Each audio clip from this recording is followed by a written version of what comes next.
Welcome back, everyone. We're back and we're better. Today we're talking about the dating scene, dating pool nowadays. God bless us, yeah. How do you find the dating pool now? I feel like it's... Especially for women. Yeah. It's really hard out there. And I feel like because we're so not honest, like we talked in our last podcast. Yes. The lack of honesty in women and what they want and what they need is not here, because also they don't know what they want, what they need. And what about the fear?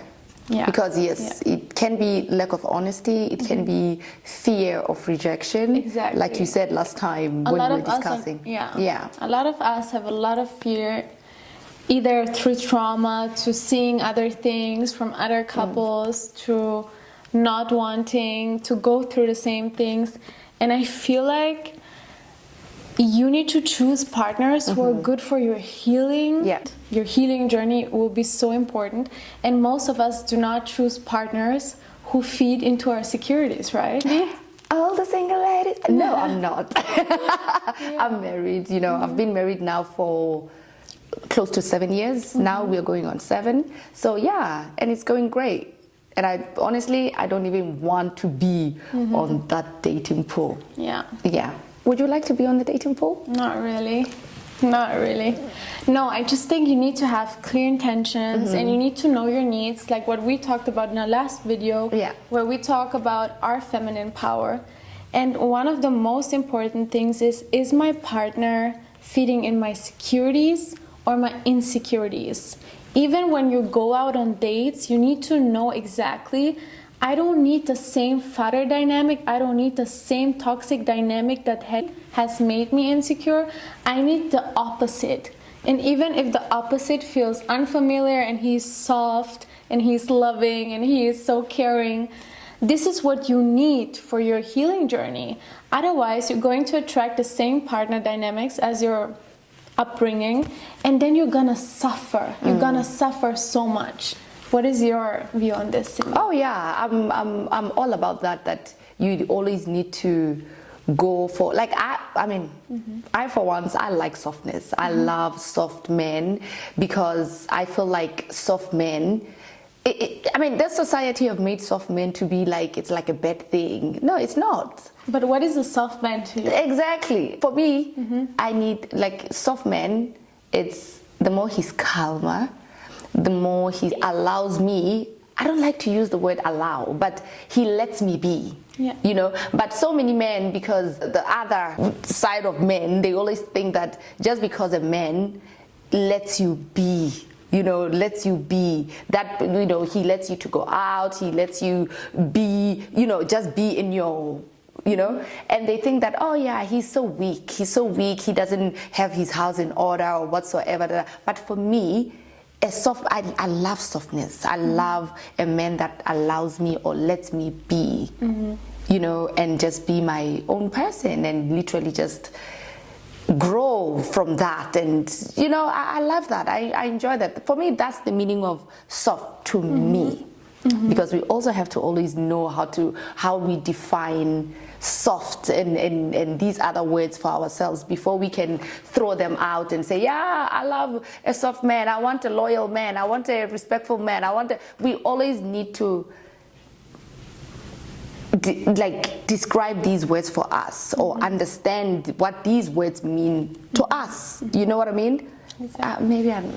And also, soft doesn't mean that he's feminine. Soft doesn't mean that he lacks masculinity. Soft means he has a way of talking to you, he has a way of being with you, of being respectful, all of those things. But as you said, you need to define what is soft for you. Because something, okay, soft, he's so feminine, he lets me do everything. For me, I also like a man who knows how to talk, who respects me, who gives me space. That calm energy. Exactly, but I want him to have boundaries. I want him to say, this does not work for me. And the vice versa, me saying, but this is what we need to do from the beginning, as we talked about in the video before.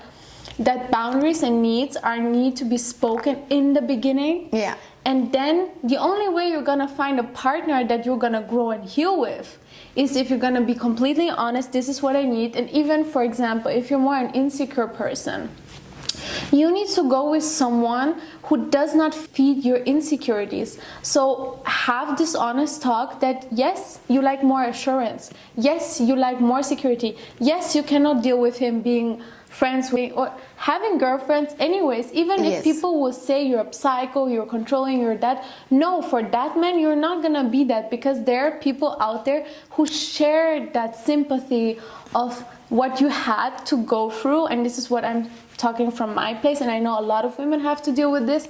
You've been going through enough of people making you feel insecure, and that you have to work for love, and that you have to prove yourself. You have to be broken for love. You have to go through things with a man just to prove you're worthy. You have to go through things so that you prove that you're a wife material, or you're... And this is the way you feel or you felt love in the past, but now we're adults and we need to heal. And that love wasn't good for you, so choose a love that it's good for you now. And because you're in control. Exactly.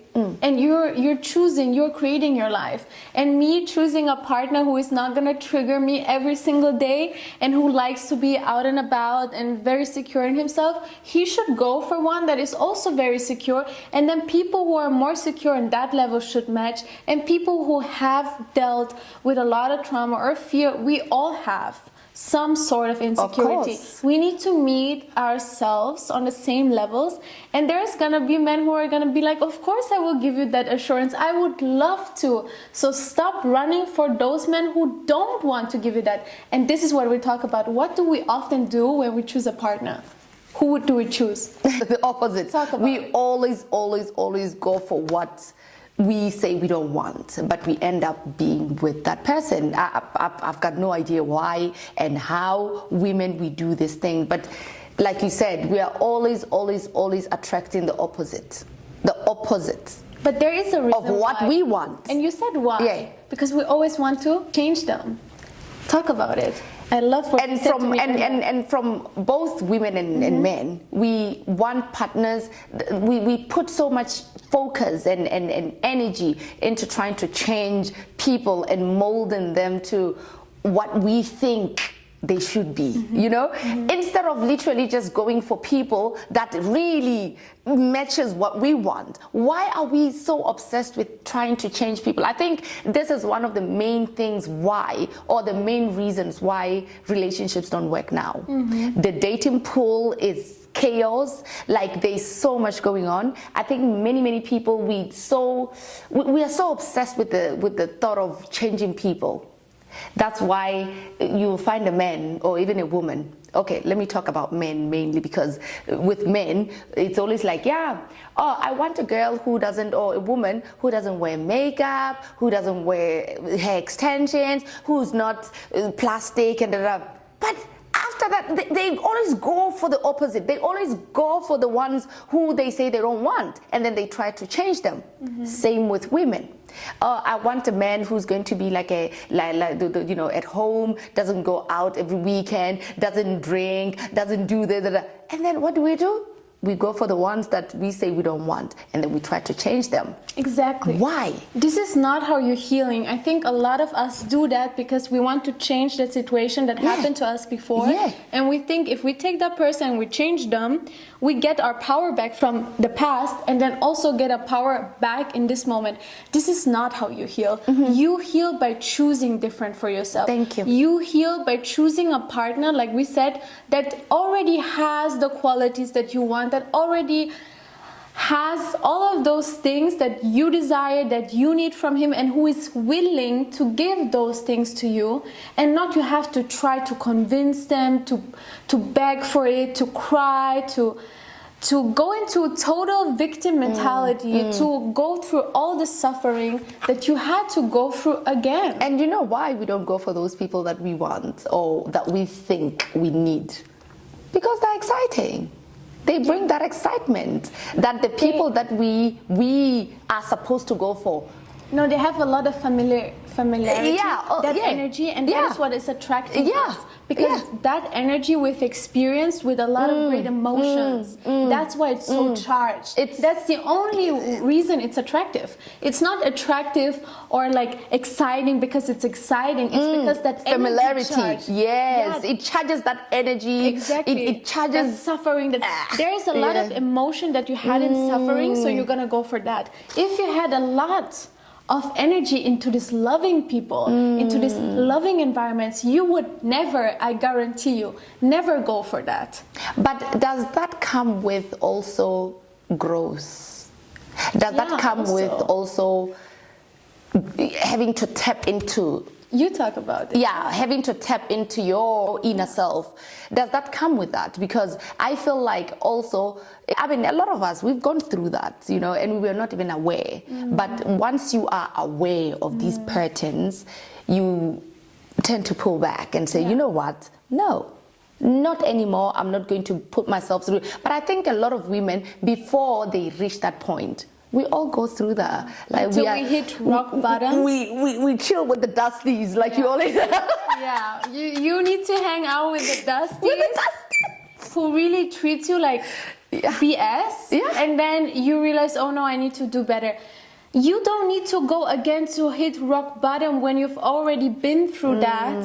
You need to just choose better and go maybe up to, let's say, direction heaven, where there is literally men out there who will be dying to give you what you need. Exactly. But you go begging for those dusties who don't give them. They're at the same level. They're also lacking self-love. They're also lacking on this. And that's why you connect, and because they you will connect. break you. And you connect on trauma level, and the cycle is going to repeat from your childhood, from his childhood. That's why you need to do the inner work, because you also need to get to yourself to a level of here, but you need to also choose a partner that you can get, even if you're starting here, on that level that elevates you. And I think men who are stable and who have this masculine energy and power, high value men. Exactly. I call them high value. High value, and it's the same thing with women. There's high value women that know what they want, and they will go for what they want. And they give you even this energy, like, of knowing exactly what they. Do you know what I mean? Like it's. But those have more stability from within, and maybe from their environment. And then that doesn't mean that if you're not on this level yet you can get there, but you will not get there with the dusty. He will take you right back to hell where you come from. Thank you. And he will put you through the same cycles that you've been through. So taking that high value or masculine or more powerful men that are very, and we're not talking about money, we are talking about emotional, inside, what's inside, that they're very stable inside. But when a man is very stable inside and very clean, there comes wealth, because therefore he is abundant, because he has stabilized himself. So mostly those things go hand in hand. That's why we think, oh, it means healthy, but mostly. But there's also dusties who. So there's everything. But surrounding yourself with someone and submitting, I just mean letting them be in the masculine. You don't take the masculine over. You don't take that leadership. You let them lead you. And you as a woman. And leading you, also, it means breaking down those walls of like being tough and just, you know, we need to be soft as women. And there comes healing, and you can be softer when you're healing. Because of course you had to grow that thick skin. But then when someone gives you that security, that assurance, and what you need, doesn't matter what, you come back to yourself. Those walls, they just break down. Exactly. It's a beautiful feeling. This beautiful sentence, and this is where you fall back into your femininity. This is where you go to your femininity. And one thing I heard women saying, okay, but if I'm masculine, I'm just going to take a man that's more masculine. I just want to finish up on that because it's so important. On the scale from masculinity to femininity, and you both being on this very extreme, what you're going to think is going to be a healthy relationship? Or don't you think someone who is literally in this balanced masculine energy, and you as a woman being balanced in this feminine energy, there is a beautiful space for you guys to grow and to heal. If you're both here fighting, or if you're both on the feminine side, it doesn't work. So One has to be on the end, and one has to be on the other hand. Exactly. Yeah. Be in your power. In your power. And let him be in his power. Exactly. No one has I don't know why we are. And why also, as modern women, why do we think being in this, like, why is it that it's so important for us to be compete? It's like we are competing with men. It's like we are wrestling to be in the same. It's not the point, and nobody is saying men are, you know, having a man whose masculinity is this high, he's better than you, or he's more. No, it does not. Let a man be a man. Let him stay there. Be you as a woman, embrace your femininity and literally just stay in your corner.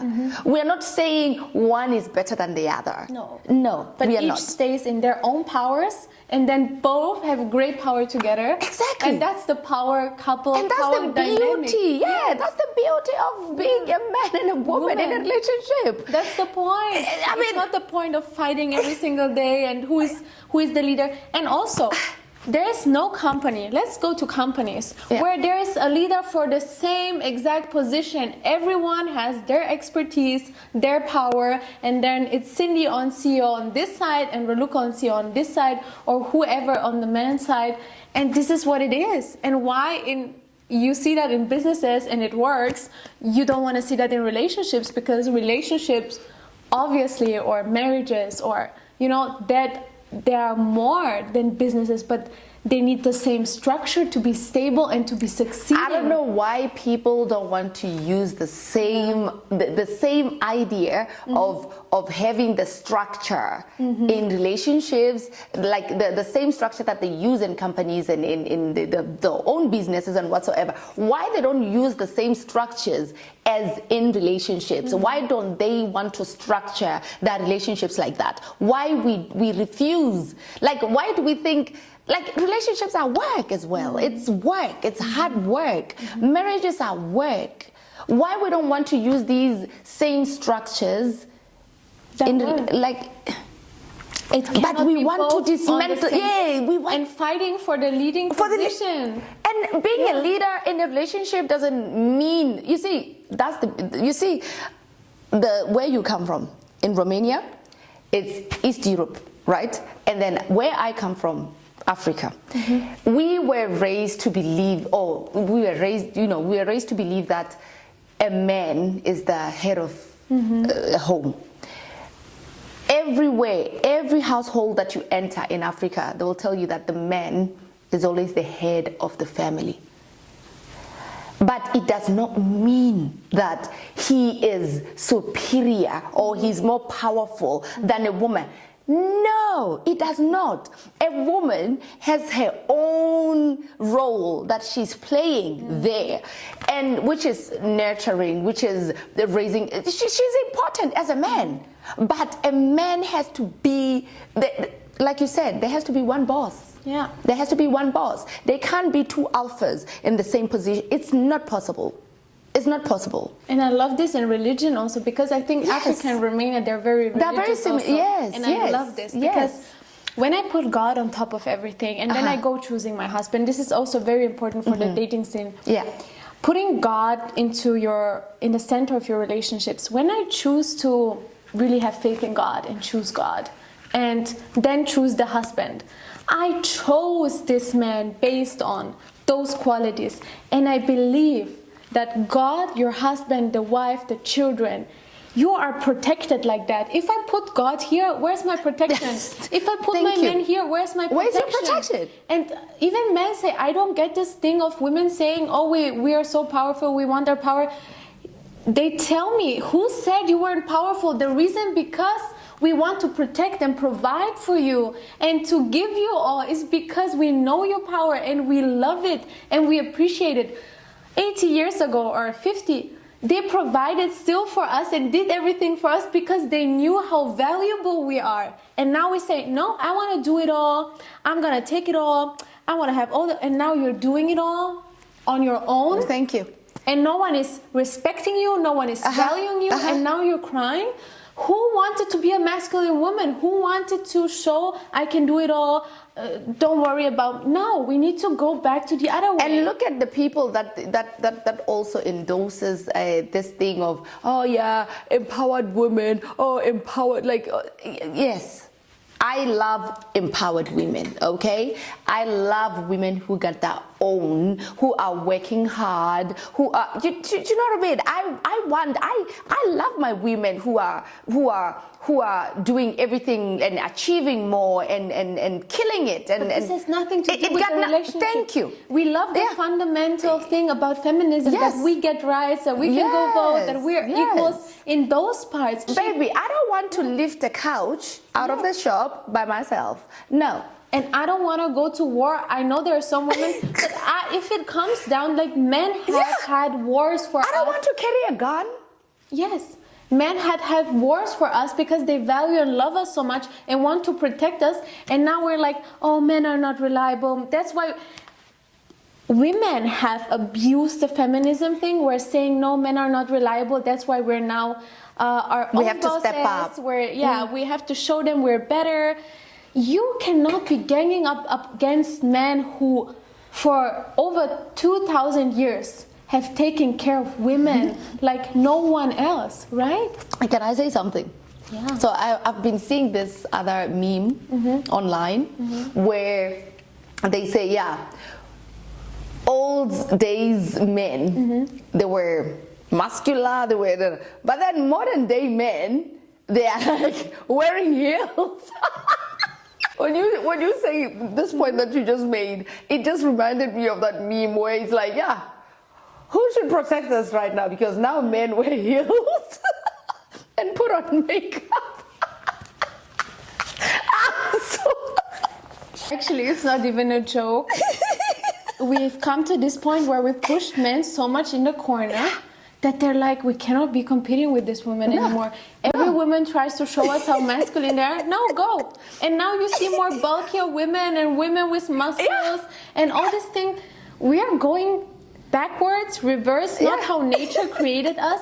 There is a reason for like the way our body is built as women, for our physicality and for our mental, for the spirit. Now women are pushing it. They are pushing it, like going extremely into the men's side. And you're not designed or wired for this. So why are you going against nature? And everyone is wondering why such a chaos in this world. So what can we do now? What can we do, Cindy? Like 3 things. Women, what can you do to go away from this hardship of dating? Be honest. Be honest. From the beginning. Tell whoever is on a date with you what you want and be honest. And what you expect. What you expect, please be honest. I'm going to mention be honest because I feel like as women we are not honest. We're scared. Don't be scared. That man, if he's going to run away, he's not your man. He is not your man. Literally go and look for a man that you're going to tell these things to and he's going to also agree with. But do not be scared that somebody's going to ghost you after you tell them your boundaries or what you expect from them. This is a blessing from God saying, I have a better man in store for you. And then also put God into your dating and only take guys that you really feel secure with. Right? Stop saying men are soft when a man is making all the efforts for you to be loved and healed. You know, a man is doing this, it's giving you attention, blah blah, and then you're he's too soft for me. Can you give that man a chance? Get into your friend zones, like the men that you friend zoned. Tap into that. These men that you're always saying, oh, I'm sick, and he brings you soup, and then you say, oh no, he's a friend, baby. That's exactly your man. Unfriend zone that man. Exactly. Yeah. I love this. Unfriend zone that man because as girls we do have those kind of guys in our lives. Okay, and let's guys that choose will do those guys. Let's glorify them. Let's choose guys them. that will do anything and everything for you, but you overlook because you want familiarity, like you said. You want the same kind of guys that you've been dating, and then they hurt you. Victimhood. Yeah, we're done with that. You know, and then too, what do these guys bring to you? They bring the same pain over and over and over. We're done with that. Exactly. This is the reason why you women, you always think that, dating is so hard, because we are not honest with what we want. We are scared of rejection. And 3, we love familiarity. We love men who just wants to hurt us. We are just so attracted. Like you said, we need to break up with them and choose the other ones, like we said. Come close. But we're coming. Come close. Come close. I'm friend zoned that guy.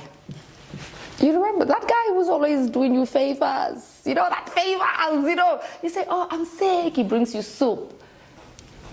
Baby, do you know what? I'm so tired. He says, no, I'll Uber eat you. You know, like I will send you food. Those, unfriend zone those guys and give them a chance. Cheers. Honestly, you will thank me later. Beautiful